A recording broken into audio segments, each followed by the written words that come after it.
before we get out of here. You always got to clean the lenses on my camera. When you live with a cat, you understand. All right, so we are going to take the Onyx. I feel a little bit more sketchy on the Onyx in traffic, but I don't want to keep having the same bike on the channel. Like if I had more than 2 bikes, I'd be riding different ones every single day. But it's kind of what we're left with. And I aired up the tires. The tires were down to 6 psi, which is crazy.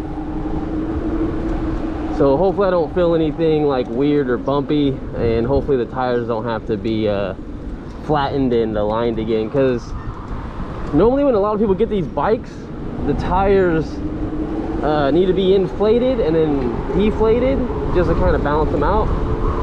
I never did that on mine. Mine wasn't so bad, but I'm hoping that from deflating it to 6 psi, riding around with it, it didn't bend the rim or anything like that. You guys hear that brake? God. Okay, so something I didn't mention when I did the heat sinks on the bike is you should probably align your heat sinks before you fully tighten them. So the big part of the heat fins, heat sinks, whatever you want to call them, aren't in line with your valve stem to air up your tire. Because now that mine is blocking where I would air up my tire, I have a 90-degree air compressor, which is fine. I was able to air it up fine, no problem. But that wasn't the big issue. The big issue is trying to check the pressure. I don't have like a 90-degree air pressure checker. It's like a, you know, it's a straight. So I had to take the nut off of the rim just so I could move the valve stem to the side to kind of bend it just to check the pressure on it. I didn't really like messing with the tire pressure on my bike, but one of the guys said it was good for, you know, the dirt stuff that we did the other day, and it makes sense. Like, it made it a lot better. It actually felt pretty nice in the dirt compared to when I had it in the dirt. It was just a straight up mess.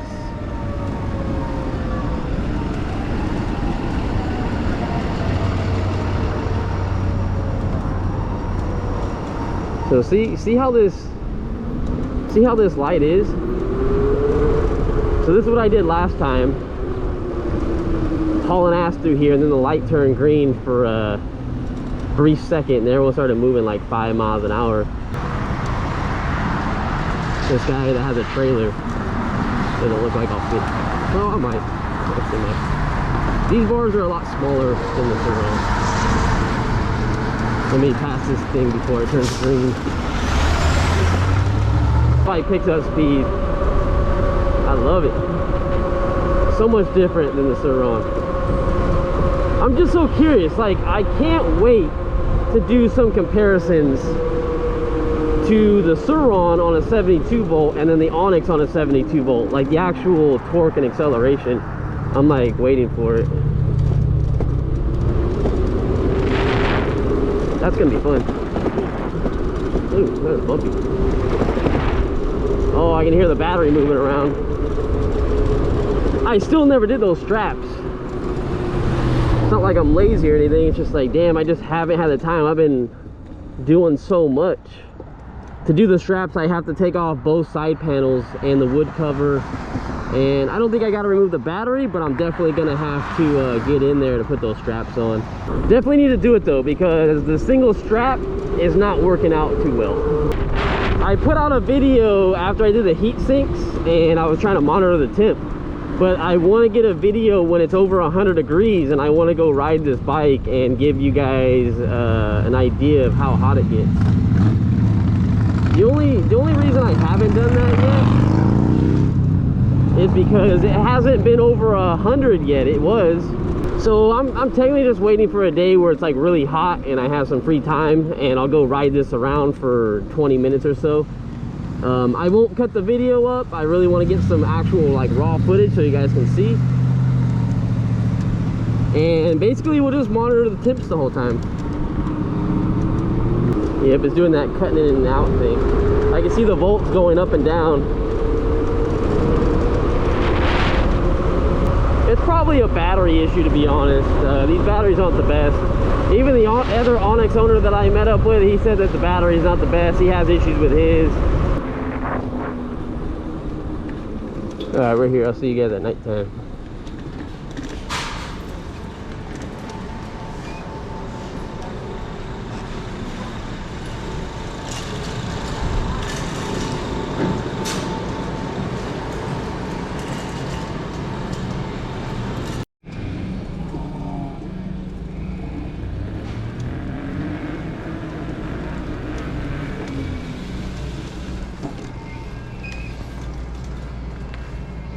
Thank the Lord.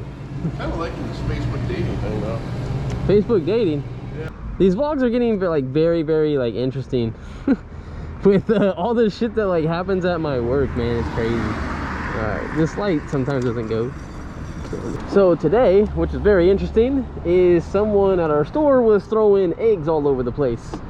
And our manager, no one knew where it was coming from because they think it was someone that was probably on the aisle just lodging them over the shelves.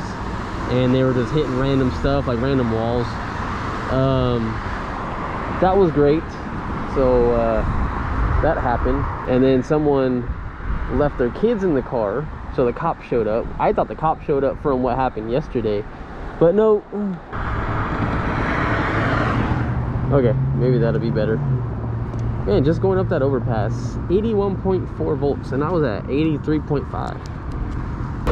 Hey, we hit 50. How the heck did we hit 50? We barely always hit 50. Crazy.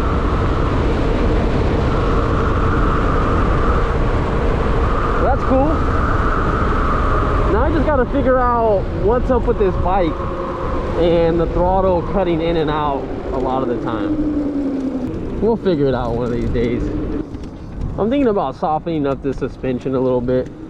I need to ask my buddy how he feels on it because he's a little heavier, so the suspension, the way it's set up, might be better for him. But the way it's set up for me, I'm just bouncing all over the place still.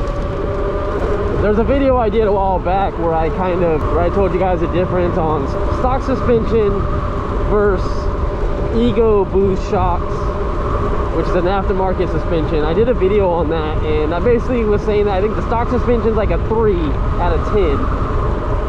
And then this is like a 7 out of 10 roughly. It ain't perfect. It's definitely not perfect. It's better. But I'll still take my Sur-Ron suspension all day long. That Sur-Ron suspension is just like, God, it's not the best, I would say, like compared to some high-end stuff. But everyday street riding, oh my God, it's just so comfortable. Anything you hit. Oh, we're hitting 50? What? What the hell's going on here? Something ain't right. Something ain't right. Alright, those are all the bumps are at. I go out to the side. Ooh. Oh, I can still feel that battery bouncing around. I need to fix that.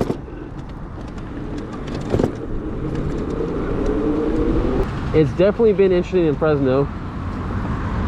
The mask thing is completely gone, but it depends on the business if they still want you to wear a mask inside. For the most part, most employees of the business still have to wear a mask. Like it just kind of varies, but everything's kind of open like it was when we went to Vegas now, and things are just kind of a little crazy. I would like to go faster, please.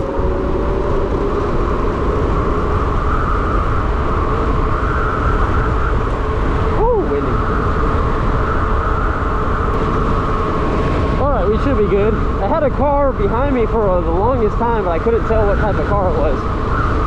But I'm not afraid. I get pulled over, I get pulled over. The only thing I really am afraid of is maybe getting my bike impounded. But honestly, electric bikes here in Fresno aren't anything crazy. Like, our cops are kind of more on the bad side, I would say, compared to a lot of places.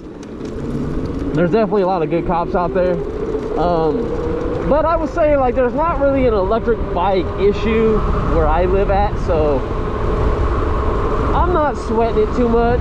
As long as I'm not being a damn idiot, I think everything should be perfectly fine. But I do plan on going to a place, hopefully, where there's some cops, and I don't want to get pulled over per se, but I would like to kind of be there when a cop sees me riding my bike or something, and maybe just kind of get a cop's perspective on electric bikes and what they think of them. And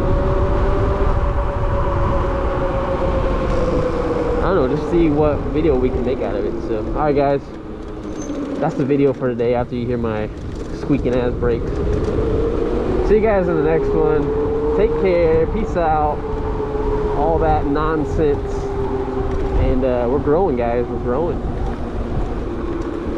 All right, later.